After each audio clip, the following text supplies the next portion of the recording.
డబ్బు, అనారోగ్యం, ఉద్యోగం, వ్యాపారం అప్పులతో బాధపడుతున్నారా? వెంటనే జేకేఆర్ గురువు గారికి కాల్ చేసి అపాయింట్మెంట్ తీసుకోండి. నమస్తే రమగారు. నమస్తే జయ. రమగారు, మనము సప్త చిరంజీవులు వీరి గురించి చెప్పుకుంటూ ఉన్నాం కదా, ఈ రోజు ఎవరి గురించి చెప్తున్నారు? కృపాచార్యుడి గురించి చెప్పుకుందాం. కృపాచార్యుడు మహాభారతం తెలిసిన ప్రతి వాళ్ళకి కృపాచార్యుడు తెలుసు. అయితే కృపాచార్యుడు ఒక పెద్ద అద్భుతమైన క్యారెక్టర్గా మనకు కనపడరు. ప్రతి ఫ్రేమ్లోనూ ఉంటారు, అన్ని ఫ్రేముల్లోనూ కనపడతారు. ఇంచుమించు భీష్ముడి కంటే ముందే జన్మించాడు ఆయన.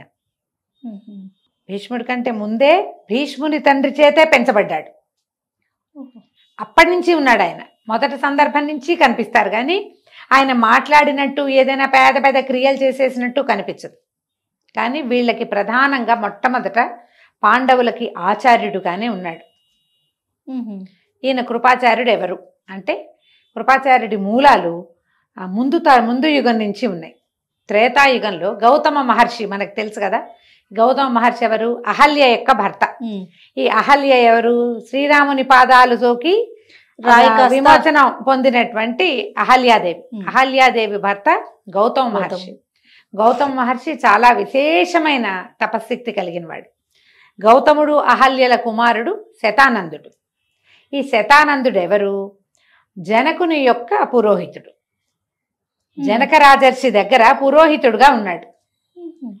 రాముల వారు అహల్యా శాప విమోచనం చేసిన తర్వాత ఆయన ఏం చేశాడు? అహల్య శాప విమోచనం అయ్యాక విశ్వామిత్రుడి యాగ సంరక్షణ చేసి సుబాహుడిని సంహరించి మారీచుడిని ఆ సముద్రం అవతల పారేసి మానవాస్త్రంతో ఆ విశ్వామిత్రుడి యొక్క మొత్తం యజ్ఞాన్ని కాపాడిన తర్వాత మేము జనక రాజర్షి ఆశ్రమం ఇదైనటువంటి మిథిలా నగరానికి వెళ్తున్నాము, అక్కడ ఒక యజ్ఞం జరుగుతోంది, మీరు కూడా మాతో రండని పిలువబడి రామలక్ష్మణులు ఇద్దరు మిథిలా నగరానికి వెళ్ళారు. ఎప్పుడైతే వీళ్ళు మిథిలా నగరానికి వెళ్ళారో అక్కడ శివధనుసును చూశారు. ఆ సమయంలో శతానందుడు అక్కడున్నాడు.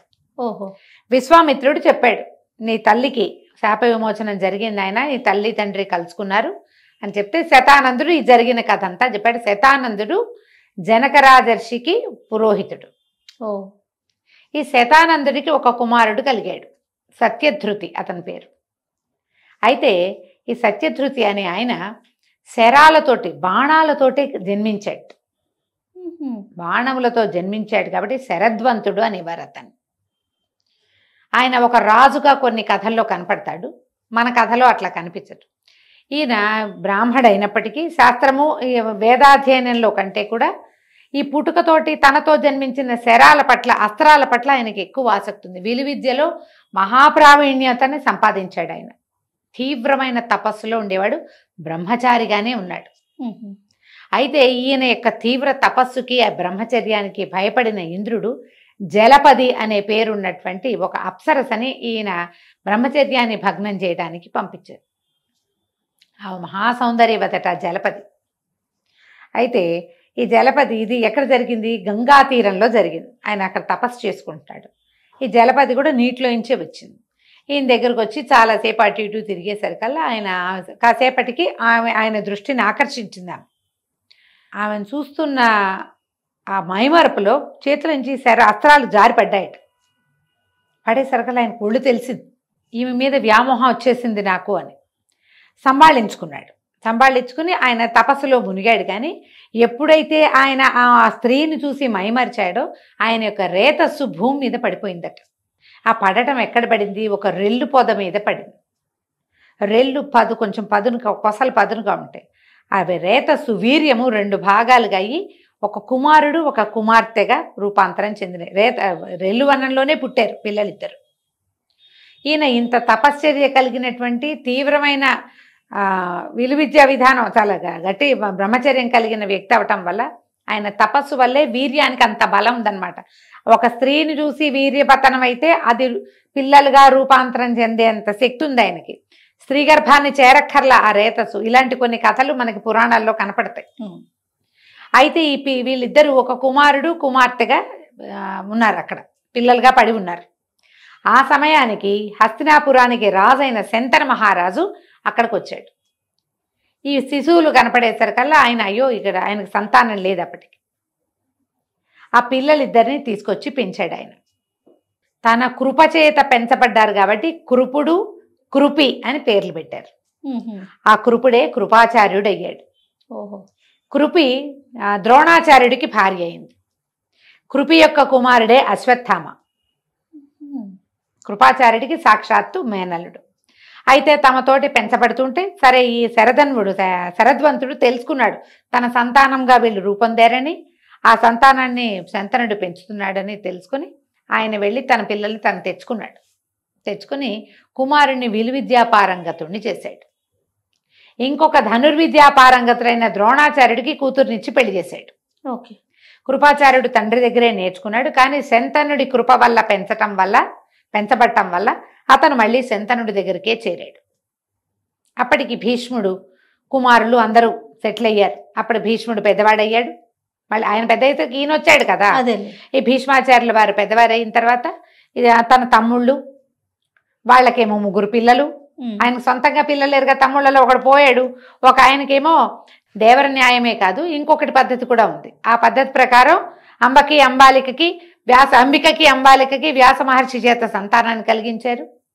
వాళ్ళేమో ధృతరాష్ట్రుడు, పాండురాజు. వాళ్ళ కాలంలోనే ఈ కృపాచార్యుడు వీళ్ళ దగ్గరికి చేరాడు. వాళ్ళకి ఆచార్యుడుగా ఇక్కడ ఉన్నాడు. తర్వాత వాళ్ళకి సంతానం కలిగింది. ఆయనకు 100 మంది కలిగారు, ఈయనకో 5 కలిగారు. పిల్లలంతా ఓ చోట చేరారు. వాళ్ళందరికీ విలువిద్యకి ఆచార్యుడుగా ఉన్నాడు. ఈయనే ఆచార్యుడు, కృపాచార్యుడే. అయితే తర్వాత ద్రోణాచార్యుడు వచ్చాక ఆయన ఇంకా ఫైనరీ సాధించాడు. విలువిద్యలో ఆయన ఇంకా గొప్ప శక్తి కలిగిన వాడు.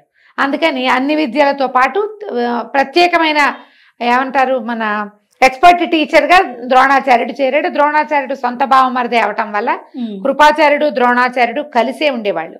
మహాభారతంలో ప్రతి ఫ్రేమ్లోనూ వాళ్ళిద్దరూ కలిసి ఉన్నట్టుగానే కనపడతారు. వాళ్ళిద్దరూ ఒకళ్ళతో ఒకళ్ళు వాదించుకుని మాట్లాడుకున్నట్టుగా ఎక్కడా ఉండదు, కానీ వాళ్ళు కలిసే ఉన్నారు. ఈయన మళ్ళీ చివరికి ఏం చేశాడంటే చివరికి అశ్వత్థామ, కృతవర్మ, కృపాచార్యుడు వీళ్ళు 3 కలిసే దుర్యోధనుడి దగ్గరికి వెళ్ళారు. యుద్ధం అంతా పరిసమాప్తం అయిపోయింది. దుర్యోధనుడు నీళ్లలో ఉన్నాడు. ఆయన చూసి అయ్యో మా రాజు ఇట్ట అయిపోయాడని దుఃఖించారు. అశ్వత్థామ నన్ను అభిషిక్తుణ్ణి నన్ను చెయ్యి సర్వసైన్యాధ్యక్షుణ్ణి నీ పగ తీరుస్తానని చెప్పాడు. కృపాచార్యుడు కృతవర్మ ఇద్దరూ అశ్వత్థామతో పాటు వెళ్ళారు. కానీ పాండవులు అశ్వత్థామ వెనకాలబడి అతన్ని పట్టుకొచ్చారు. కానీ కృతవర్మని ఏం చేయలే, కృపాచార్యుని ఏం చేయలే. కృతవర్మేమో యాదవ సైన్యంతో పాటు ఇంటికి వెళ్ళిపోయాడు. కృపాచార్యుడేమో హస్తినాపురంలో తన ఇంటికి వెళ్ళిపోయాడు. పాండవులు ధర్మాన్ని పాటించారు. వీళ్ళిద్దరూ నిమిత్త మాత్రులు. అతనితో ఉన్నారు కానీ అతనితోటి ఏమీ చేయలే. పైగా ఏదో కొంతమందిని సంహరించారు బయటకు వచ్చిన వాళ్ళని. ఈ పిల్లల జోలికి వాళ్ళు రాలా. పాండవుల పిల్లల జోలికి రాలా. పిల్లలని ఉప పాండవులని దుష్టద్యుమ్నుని సంహరించింది సాక్షాత్తు అశ్వత్థామే. వీళ్ళు నిమిత్త మాత్రాలు, వీళ్ళు బయట ఉండిపోయారు. అందుకని వీళ్ళని ఏమీ చేయలే. ఈ కృపాచార్యుడు ఇంటికి వెళ్ళిపోయాడు. పాండవులకి తమకి చిన్నప్పటి నుంచి ధనుర్విద్య చెప్పినవాడు, తమ కులానికి ఆచార్యుడు కాబట్టి ఆయన ఏమీ చేయకుండా తమ మనవడైన పరీక్షిత్తుకి ఆచార్యుడిగా కృపాచార్యుడినే పెట్టుకున్నారు వాళ్ళు.